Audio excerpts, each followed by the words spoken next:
do 6, do 15 ao 23. Graças a Deus, estamos terminando mais um capítulo. Até que já foram 52 sermões, né? Então, tem mais um tanto para a gente poder percorrer. Romanos 6, do 15 ao 23. Diz assim: E daí, havemos de pecar, porque não estamos debaixo da lei, sem da graça? De modo nenhum. Não sabeis que daquele a quem vos ofereceis como servos para a obediência, desse mesmo a quem obedeceis sois servos, seja do pecado para a morte ou da obediência para a justiça? Mas graças a Deus, porque outrora escravos do pecado, contudo, viestes a obedecer de coração à forma de doutrina a que fostes entregues. E uma vez libertados do pecado, fostes feitos servos da justiça. Falo como homem por causa da fraqueza da vossa carne, assim como oferecestes os vossos membros para a escravidão da impureza e da maldade para a maldade, assim oferecei agora os vossos membros para servirem à justiça para a santificação. Porque quando eres escravos do pecado, estáveis isentos em relação à justiça. Naquele tempo, que resultado colhestes?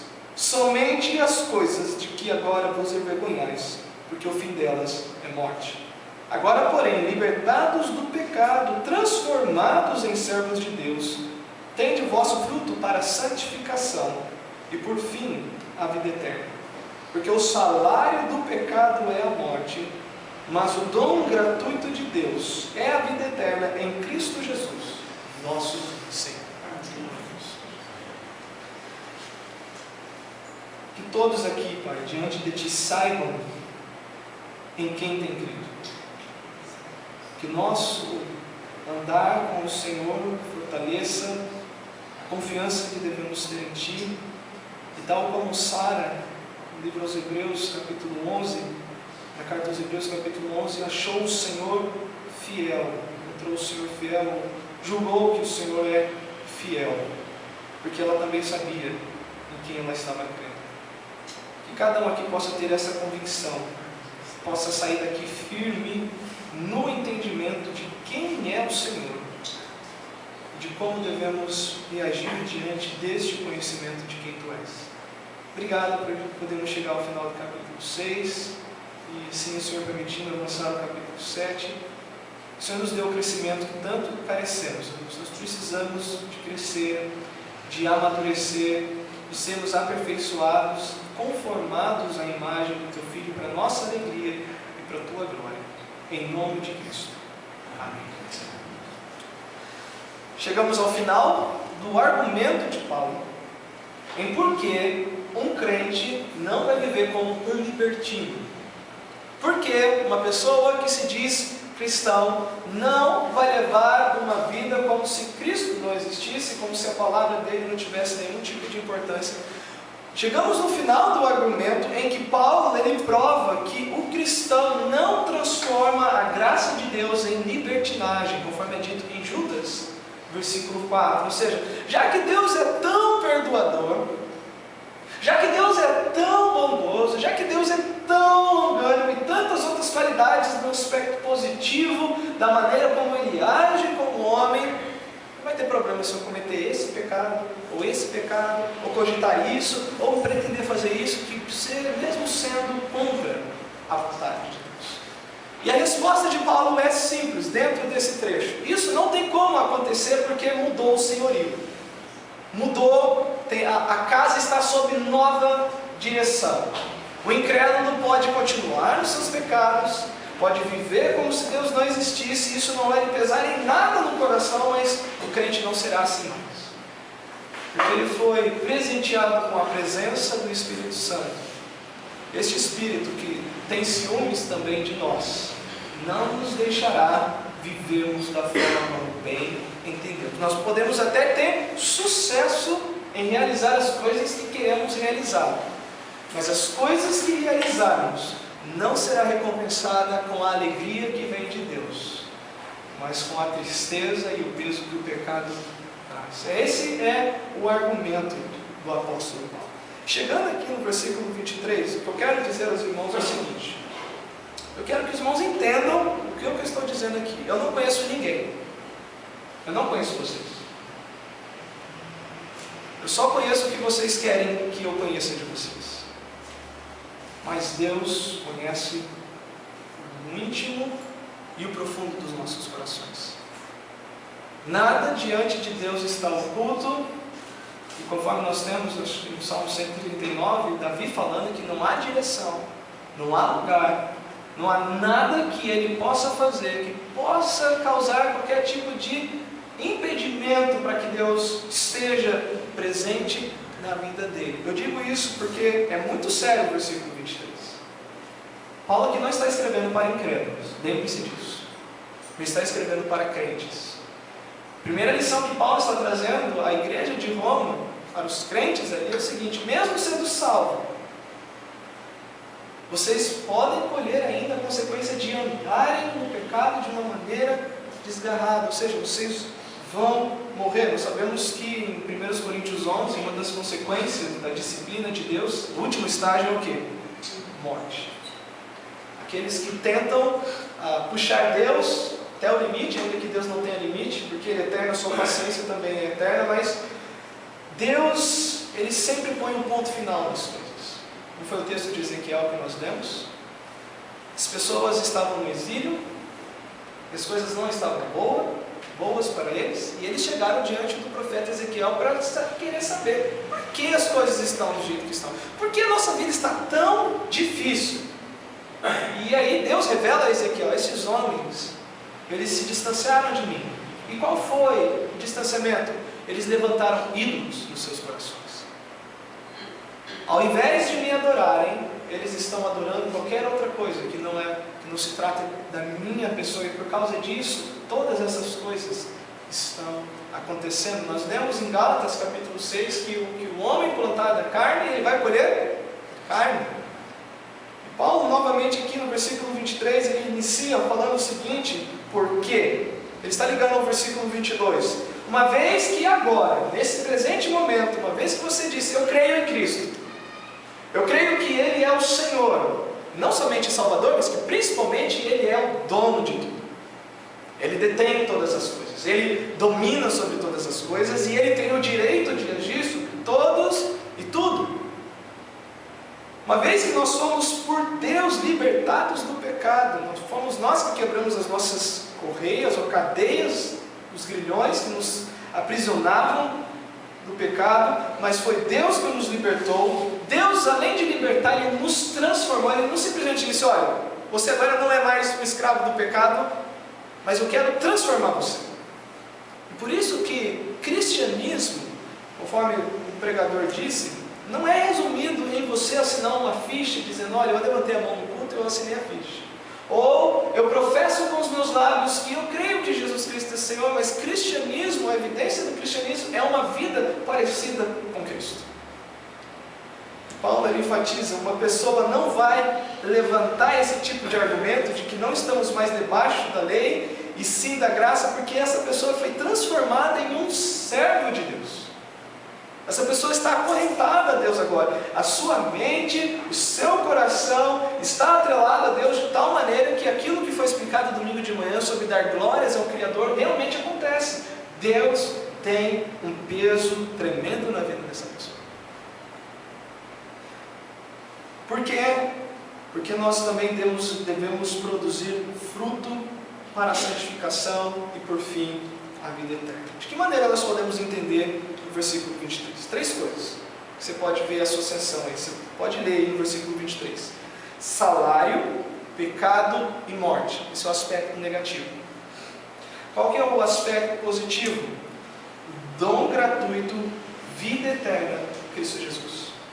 Lembra que desde o capítulo 5, Paulo ele está traçando dois grupos: os que estão em Adão e os que estão em Cristo. Os que estão em Adão são marcados por causa do salário que vão receber, a morte que vão receber, o afastamento eterno, mas os que estão em Cristo estão por causa do dom gratuito de Deus, receberão vida eterna, estarão presentes diante de Cristo por toda a eternidade. Mas vamos meditar um pouquinho ainda sobre esse termo, salário. O termo salário aqui, a palavra salário, é uma palavra usada para o pagamento de um soldado romano. O soldado romano naquela época, ou ele poderia receber do imperador a comida do dia, chamada de ração diária, acho que era esse o termo, ou ele recebia um dinheiro que daria para o seu mantimento diário. Essa palavra ela vai aparecer mais em dois textos. Lucas 3,14, para a gente poder entender melhor. Lucas 3,14.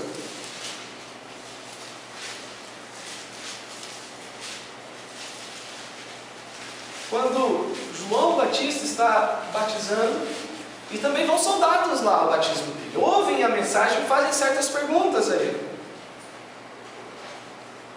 3,14. Também soldados lhe perguntaram: e nós? O que faremos? Qual a evidência de que nós estamos participando desse batismo? Qual a evidência de que nós nos identificamos com isso? Qual que deve ser a expressão do nosso dia a dia de que nós estamos sim sendo preparados para aquele que haverá de pôr todas as coisas em ordem? E aí João responde: a ninguém maltrateis, não deis denúncia falsa e contentai-vos com o vosso soldo. Essa palavra soldo é a mesma palavra salário em Romanos 6,23. Um outro texto, 1 Coríntios 9,7. 1 Coríntios capítulo 9, versículo 7.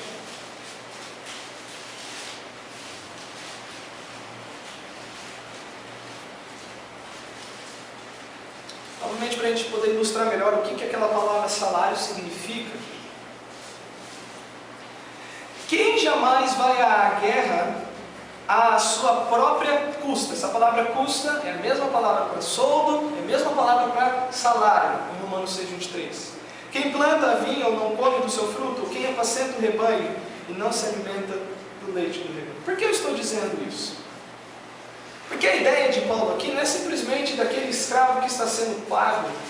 E ainda que o escravo que recebesse a sua remuneração, ele poderia com aquele dinheiro comprar a sua liberdade. Mas a ideia aqui é usada no termo militar. A ideia de Paulo é o seguinte: olha, porque o salário da vossa luta contra Deus, do vosso empreendimento como soldados do pecado, vai ser a morte. Essa é o peso do que Paulo está dizendo aqui. Paulo está falando que há pessoas que como soldados que guerreiam, que lutam, há pessoas que estão incessantemente guerreando contra Deus. Há pessoas que incessantemente estão resistindo a Deus, não estão dando ouvidos a Deus, não estão acatando as ordens de Deus, não estão voltando-se para Deus e nem atendendo ao seu chamado: vinde, pois, convertei-vos e arrependei-vos. E Paulo está dizendo: o salário, a recompensa, o pagamento destas pessoas é a morte.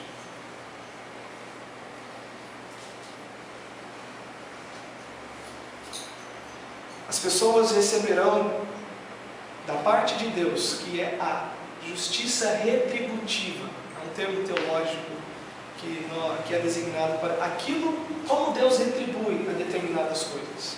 E para aquele ou aquela que tem uma vida caracterizada pelo domínio do pecado, a retribuição a essa pessoa é a morte. E Paulo está novamente trazendo luz ao que está sendo dito no versículo 15. Por que uma pessoa não vai viver como se Deus não tivesse deixado nenhum mandamento? Por que um crente não vai viver como se Deus não fosse importante de maneira nenhuma? Resposta: porque ele passou da morte para a vida. Porque ele foi transformado em servo de Deus. Porque ele foi liberto da escravidão do pecado. Porque ele foi unido, se formos pegar todo o capítulo 6, porque ele foi unido com Cristo na sua morte, no seu sepultamento e na sua ressurreição. Porque esta pessoa está justificada do pecado, no versículo 7 do capítulo 6, porquanto quem morreu está justificado do pecado. E porque também nós, em Cristo, vencemos a morte.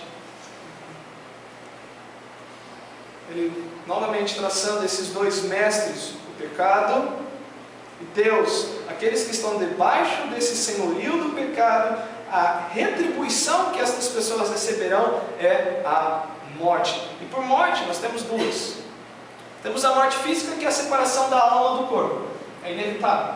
Por isso que em Hebreus nós temos falando de que Cristo, ele destruiu o diabo que detinha o poder da morte, aquelas pessoas que tinham medo da morte. Mas não somente a separação da alma e do corpo, mas também nós temos a morte eterna, que pode ser retratada dentro desse termo morte, que é a separação eterna da alma da pessoa de Deus. E por isso o cálculo deve ser feito agora. Por isso que no íntimo eu não quis ofender ninguém ao dizer que eu não conheço vocês, mas que Deus conhece, para que ninguém aqui esteja se enganando. Seguir a Deus não é somente algo que nós preferimos com a boca. Não é somente algo que nós saímos e falamos, eu sou cristão, conforme alguns gostam de vestir camisetas evangélicas. Mas seguir a Deus é evidenciado pelo nosso dia a dia, da luta contra o pecado e do crescimento na semelhança de Cristo. E isso deve ser posto nos cálculos, deve ser visto em nossa vida, porque o salário do pecado é a morte. Essa é a primeira parte da conclusão de Paulo. Os que estão em Cristo devem levar isso em conta. Mesmo estando em Cristo, se você acha que pode abusar da graça de Deus, você vai morrer como discípulo. Mas para os que não estão em Cristo, para aqueles que ainda não atenderam ao chamado de arrependimento, também deve considerar isso. Se você leva uma vida desgarrada em pecado, como se Deus não existisse, não somente o seu corpo vai padecer, no sentido da alma sair do corpo, a morte física, mas você também padecerá eternamente. Esse vai ser o pagamento. Mas, conforme temos aqui, mas, o segundo mas, igual no versículo 17, mas graças a Deus, e aqui no versículo 23, mas o dom gratuito de Deus. Esse é o segundo lado da moeda. O foco aqui não é principalmente o dom. Carismata é a palavra, a divina palavra carisma, no nosso dia a dia, ou a palavra para dom. O que Paulo está enfatizando aqui é de que maneira esse dom é dado. Pessoas que não merecem, pessoas que não têm por onde fazer, pessoas que não têm por onde conseguirem fazer qualquer coisa por si mesmas, Deus se apresenta como aquele que vem para presentear, como aquele que vem para fazer alguma coisa por quem não pode fazer nada por si mesmo. E ele diz que o presente gratuito de Deus. Aqui está eliminado a questão de méritos. Ninguém merece nada de Deus a não ser juízo. É bom que tenhamos isso em mente. Na igreja, irmãos, uma das, vamos dizer, ainda que eu não concorde com os desigrejados, não vejo base bíblica para pessoas dizerem que podem viver sem comunhão em algum corpo local, mas uma das coisas que eles sempre argumentam é que o que afasta eles são igrejas que as pessoas se acham meritórias, merecedoras, que é um mais perfeito que o outro, e quando o outro erra não há graça, não há aquela atitude que cada um recebeu de Deus no momento da salvação. Ouvindo um sermão essa semana do Glenn, ele conheceu um outro pastor que estava em um determinado lugar, encontrou uma pessoa que se dizia evangélica, e aí ele perguntou para esse homem, falou, você é de qual igreja? Eu sou de igreja X. Qual que é o seu ministério lá? Não, eu sou do Ministério de Misericórdia. Ele dizendo isso. Aí o pastor Glenn perguntou, mas qual que é esse Ministério de Misericórdia? O Ministério de Misericórdia é excluir todos aqueles que erram na igreja. Não dá para entender. Mas eu estou dizendo isso porque, irmãos, nós precisamos nos ver todos os dias como pessoas que dependem, como pessoas que carecem, como pessoas que precisam, como pessoas, como o próprio termo diz, falidas. Não estou falando financeiramente, estou falando espiritualmente. Pessoas que são piores que um cracudo. Um termo bem claro para nós entendermos aqui. Espiritualmente falando, nós somos pior que um viciado em drogas, que um dependente químico, aquele que está estraçalhado por causa do efeito da droga sobre a vida dele. Nós precisamos nos ver assim, a fim de que possamos compreender melhor o que é esse favor de Deus na nossa vida. Mas no momento em que os nossos olhos desviarem de Cristo e voltarem-se para qualquer outra coisa a não ser Ele, o peito do mérito vai começar a inchar. E vamos vir à igreja como aquele fariseu estava no templo orando ao lado do publicano: Senhor, graças te dou porque eu não sou como Mateus. E ele lista um monte de coisa. Graças te dou porque eu não sou como esse irmão que vem na igreja dessa maneira. Graças a Deus que eu não estou nisso. Graças te dou porque eu. Mas nós precisamos dar graças pela graça de Deus. Paulo está dizendo: olha, não foi pela própria pessoa que ela se libertou de todo esse peso do pecado, e não vai ser essa mesma pessoa que vai garantir com que ele ou ela continue andando em santidade, mas é a graça de Deus que vai fazer isso. Entenda, santificação também vem por meio da graça de Deus. Andar diariamente de maneira que nós lutemos para obedecer a Deus e não desobedecê-lo não é uma força inerente em nós, não é algo natural em nós, mas isso é dom de Deus. Nós precisamos entender isso. Por isso que oração é de suma importância. Não digo que você tem que estar a todo tempo à vista das pessoas no seu lar, ou em qualquer lugar que seja, se mostrando como uma pessoa de oração. Cristo ele avisou para nós guardarmos de exercer a nossa justiça diante dos homens. Mas oração, a atitude de um orador é daquele que depende, é daquele que precisa: Senhor, eu caí nesse pecado novamente. Senhor, eu estou fazendo isso novamente.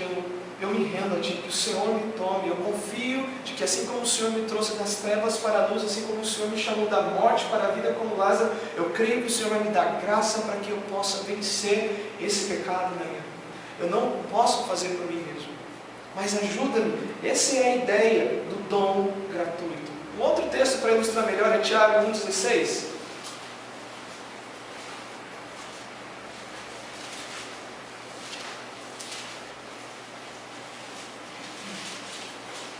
Tiago 1,16. Aqui podemos ilustrar muito melhor a atitude e o que está sendo doado, dado, entregue com esta atitude. Versículo 16, Tiago, capítulo 1. Não nos enganeis, meus amados irmãos. Toda boa dádiva e todo dom perfeito são lá do alto. Então essa boa dádiva, essa palavra dádiva é a mesma de dom lá em Romanos 6, 23. Mas essa boa dádiva, a ideia do que está sendo feito, o que Deus está fazendo. E todo dom perfeito é o que está nas mãos daquele que está realizando, daquele que está fazendo. Não somente o ato de Deus é favorável, mas aquilo que Deus está dando também é um favor. Toda boa dádiva e todo dom perfeito são lá do alto, descendo do Pai das luzes, em que não pode existir variação ou sombra de mudança. Nós não vamos viver uma vida como se Deus não valesse nada, porque Ele nos presenteou com esse dom. E qual é o dom que Ele nos dá? Vida eterna. Não disponha sua mente a pensar em existir para sempre, longe da condenação do inferno. Não é isso primeiramente que a vida eterna significa. Ela tem essa conotação. Mas quando Cristo diz em João 10,10, o ladrão vem somente para roubar, matar e destruir, eu vim para que tenham vida e a tenham em abundância. É a qualidade de vida que Ele quer que tenhamos. É aquele tipo de viver diário que não depende de nada terreno, mas tudo celeste, tudo espiritual. O que Paulo está dizendo, olha, o dom, o presente que Deus deu a vocês é a vida eterna na pessoa de Cristo, que só pode ser vivida na pessoa dele e recebida por meio da pessoa dele. A vida física é a união da alma ao corpo. A vida espiritual é a união da alma com Deus. Mas a vida eterna é a eterna união da alma com Deus. E como foi dito também na parte da manhã, tudo isso é para a nossa alegria. O propósito principal de estarmos aqui, de você fazer tudo o que você faz na sua vida, não é para que você seja alegre, não é para que você desfrute de algum tipo de felicidade, de algum tipo de alegria, de algum bem-estar que você possa usufruir de tudo que nós planejamos. Nós sempre planejamos para o nosso bem, ainda que às vezes o planejamento está errado e nós recebamos o mal, mas o intuito principal é o nosso prazer, o nosso bem. E devemos entender que isso está intimamente ligado a esta vida eterna que temos em Cristo. Em João 15,13, se eu não me engano, Cristo diz: tenho-vos dito estas palavras para que a minha alegria esteja em vós e a vossa alegria seja completa. No final das contas, para que você tenha um termômetro nessa situação, é como está a sua alegria no Senhor.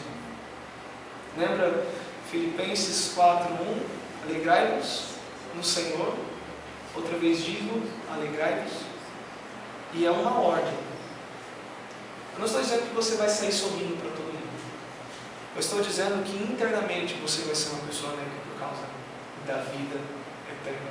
Vamos ler alguns textos. João 17:3. Como que isso se dá? Essa ligação da vida eterna com Cristo. João 17:3.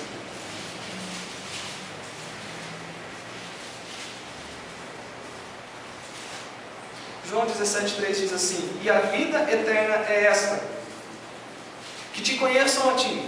Como que eu sei que eu tenho a vida eterna? De acordo com esse texto, qual seria a resposta que vocês dariam? Você está conhecendo a Cristo? Você tem desejo de conhecê-lo mais? Você está progredindo e buscando meios para conhecê-lo mais, para falar como o apóstolo Paulo disse: eu sei em quem tenho crido. Eu não estou dizendo se você está ficando expert nas doutrinas bíblicas. Eu não estou dizendo se você sabe manusear a Bíblia de Gênesis a Apocalipse. O que eu estou te perguntando é se no seu dia a dia você vê sintomas dessa vida eterna pela a fome e o desejo de estar com Cristo, de conhecê-lo mais, de entendê-lo mais e de vivê-lo mais. Pois a vida eterna é esta, que te conheçam a ti, o único Deus verdadeiro, e a Jesus Cristo, a quem enviaste. João 10:10 já foi citado, João 3:16, porque Deus amou o mundo de tal maneira que deu o seu Filho unigênito, para que todo o que nele crê não pereça. Vem a segunda ideia da vida eterna, é não receber o castigo, não receber a punição, é existir eternamente longe do perecer eternamente.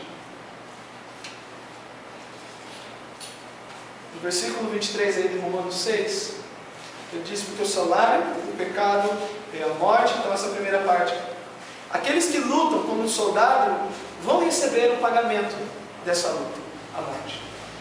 Aqueles que guerreiam contra Deus, não no bom sentido como Jacó guerreou com o anjo, ele insistiu para receber a bênção de Deus, mas principalmente daqueles que se levantam e se opõem a Deus. Vamos pensar no caso dos filhos de Eli. Estou meditando em 1 Samuel nessa semana, e Deus foi muito claro com Ofni e Finéias, quando ele foi falar com ele: os teus filhos me desprezam, os teus filhos desprezam os meus sacrifícios. E como que isso era feito? Além deles dormirem com as mulheres que serviam à porta da tenda da congregação, toda pessoa que chegava para adorar a Deus naquele local, eles tinham pessoas, não vou dizer contratadas, mas associadas ao Ofni e Finéias, que chegavam com um garfo, e a Bíblia é clara em especificar, um garfo de 3 dentes, metia na panela da pessoa e retirava. O que eu tirei aqui é para o sacerdote. E ele falou: não, deixa eu sacrificar primeiro. Não, se você não quiser dar, eu vou tomar da mesma maneira. É a pessoa que despreza Deus, despreza as coisas de Deus, despreza os assuntos de Deus. Irmãos, eu só tenho a comparar essa pessoa com uma pessoa que é mencionada na Bíblia, que terá esse tipo de atitude com as pessoas, com a pessoa de Deus. Quem vocês lembram que é? O anticristo. Literalmente, se você não é por Cristo, você é anticristo. Isso é muito mais sério. Viver como Deus, como se Deus não existisse, não é que você está numa posição neutra. Tá, Deus não existe para mim, eu faço as coisas como se nada importasse para a pessoa dele. Mas se você não é por Cristo, você é contra Cristo. Então você é. Mas o dom gratuito de Deus é a vida eterna em Cristo Jesus, nosso Senhor. Duas questões sobre esse nosso Senhor. Na época em que foi escrito, era comum no Império Romano ter templos para adoração aos Césares. Os imperadores, ou imperator divinatus, como era dito, ou imperador divino, eles eram adorados. Mas lembra lá na igreja de Esmirna, no Apocalipse, tem aí o trono de Satanás, e as pessoas eram mortas, as pessoas perdiam a cidadania romana, eram perseguidas por não adorarem ao imperador. Então isso faz sentido naquele tempo por causa do quê? Você crê que Jesus Cristo é o Senhor? E falar isso abertamente naquele momento, naquela situação, era crime. Ser cristão era muito mais perigoso antigamente do que hoje. Pelo menos no Brasil não é perigoso ser cristão. Em outros países são. Mas naquela época, dizer que Jesus Cristo é o Senhor e não César, e não Tito, e nenhum dos outros que estavam governando o império naquela época era sinônimo de cadeia ou morte. Mas para isso é um entendimento, vamos dizer assim, cultural, mas um entendimento teológico é que você vai ver primeiramente sempre Paulo mencionando Jesus Cristo como Senhor primeiramente. Aí nós temos a doutrina que há muita discussão, talvez você não esteja por dentro disso, sobre o senhorio de Cristo. Que é impossível uma pessoa dizer, eu creio que Jesus Cristo é meu Salvador, mas eu não vivo como demonstrando que Ele é o Senhor da minha vida. Há muitas pessoas que afirmam isso, você pode dizer que Jesus Cristo é Salvador, mas pode viver como se Ele não fosse o Senhor da sua vida. Todos os textos, depois eu desafio a você a ler Romanos essa semana e grifar todas as vezes que Paulo enfatiza Nosso Senhor, Nosso Senhor, Nosso Senhor. Dificilmente ele fala Salvador. Ele fala em algumas situações, mas até quando vamos ler em Romanos 10, 9 e 10, vamos abrir lá, Romanos capítulo 10, versículo 9 e 10. A condição para a salvação é crer que Ele é assim. Não somente crer que Ele ressuscitou dentre os mortos, mas crer que Ele é assim. Romanos 10, versículo 9 e 10. Diz assim: se com a tua boca confessares Jesus como Senhor. Não é? Eu confesso que Jesus é Salvador. Não, eu confesso que Ele é Senhor. E qual é a evidência dessa confissão diária? Eu obedeço. Eu o honro. Eu me interesso pelos seus mandamentos. Se com a tua boca confessares Jesus como Senhor e em teu coração creres que Deus o ressuscitou dentre os mortos, serás salvo. Porque com o coração se crê para a justiça e com a boca se confessa a respeito da salvação. Atos 16, 31, creio que os irmãos têm decorado. Crê no Senhor Jesus, será salvo tu e a tua casa. Para finalizar, capítulo 6, uma pergunta simples: quem está sendo mestre na sua vida? Esquece o que sai da nossa boca, pense nas coisas que fazemos, não para receber algo, mas com evidência de que já recebemos. Não brinquem. Eu insisto, não brinquem. O cristianismo não é somente algo que nós colocamos na mente, mas algo que nós colocamos também no coração e nos leva no nosso andar diário. Paulo não está falando de perfeccionismo, nem tampouco eu estou falando de impecabilidade, mas uma coisa nós precisamos marcar aqui, de acordo com o que o texto diz: é evidente quando Cristo é Senhor de alguém. É evidente e é claro quando alguém é dominado, é guiado, é direcionado e está em Cristo. Qual é a marca dessa pessoa? A obediência que produz fruto e que produz santificação. Qual é a marca daqueles que não estão em Cristo? A desobediência, e de acordo com o versículo 20, versículo 21, naquele tempo que resultado por estes, somente as coisas que agora vos envergonhais, porque o fim delas é morte. A marca daqueles que ainda estão fora de Cristo é a desobediência, uma enxurrada de coisas que só traz vergonha ao lembrar. E por fim, a morte. Vamos fechar o capítulo 6.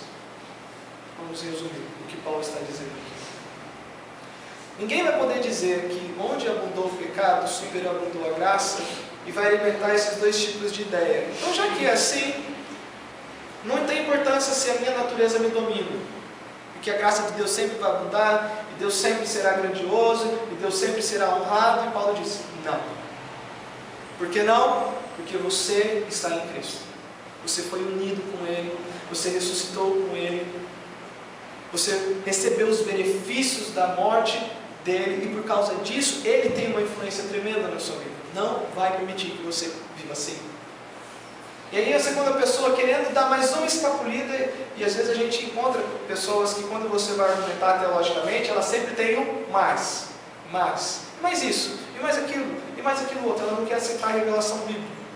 Segunda pessoa, ela pode dizer, mas não, já que eu não tenho como viver dominado pela minha velha natureza, porque Deus me deu uma nova, porque eu estou em Cristo, porque eu fui regenerado, fui feito nova criatura, eu recebi a bênção da nova aliança, a lei dele na minha mente, no meu coração, eu não vou me apartar dele. Então, se é assim, é tão seguro assim, já que uma vez salvo, salvo para sempre, né?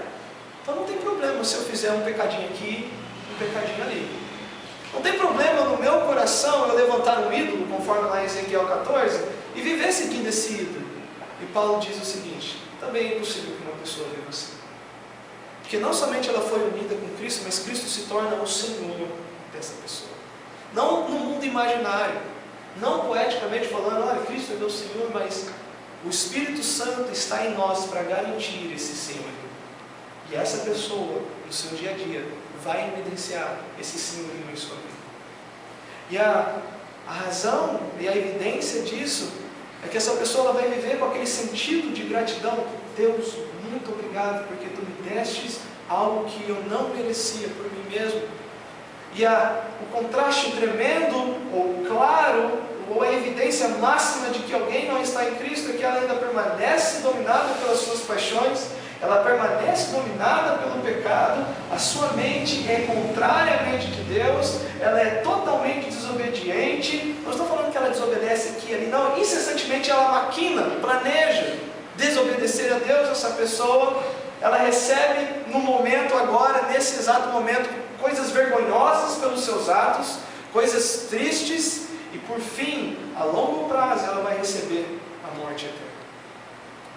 E creio que dessa forma Paulo cala os dois opositores que se levantam no capítulo 6, tentando transformar em libertinagem a graça de Deus. Por fim, eu quero ler João 10, 27 a 28. Essa é a aplicação. João 10, 27 e 28.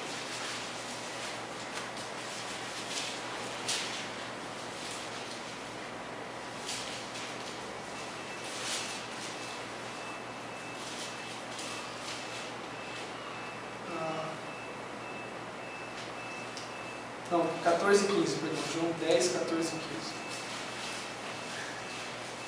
Eu sou o bom pastor, conheço as minhas ovelhas. E esse conhecer as minhas ovelhas, você pode fazer uma ligação com 1 de Pedro 1, 2, eleitos segundo a pré-ciência de Deus. Conheço as minhas ovelhas. E qual é o resultado de Cristo conhecer as suas ovelhas? As suas ovelhas conhecem o seu Cristo. As suas ovelhas o conhecem.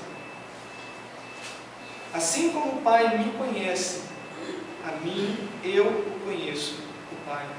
Dou a minha vida pelas ovelhas. Vale lembrar, o sacrifício de Cristo não foi em vão. Ele não morreu para que você, talvez, pudesse ter vida eterna. Ele morreu garantindo a eternidade, a vida que vamos receber, porque em Isaías, capítulo 53, no final do capítulo, é dito que ele verá o penoso trabalho de sua alma e ficará satisfeito. Glória a Deus por isso. Então, a minha segurança está nele, não é minha. A minha segurança está de que ele começou, ele vai manter e ele vai terminar. E a todo momento que Satanás vier ao seu coração, querendo que você descanse de que a sua salvação depende das suas obras, olhe para Cristo e descanse nele. Que vira e mexe, ele tem como que você pode ser crente e fazer isso? sei que isso parece um paradoxo, como eu disse antes, mas nós também devemos lembrar desse lado. As mínimas falhas. A nossa carne gosta de seguir regras, e Satanás gosta de nos enganar, e juntando essas duas coisas, a fome e a comida, né? Esse ditado, de fome e a vontade de comer, o pensamento que vem, eu não posso ser crente, porque eu faço isso, porque eu, e aí você tira os olhos de Cristo e você já começa a andar igual o peregrino, com aquele monte de peso nas costas.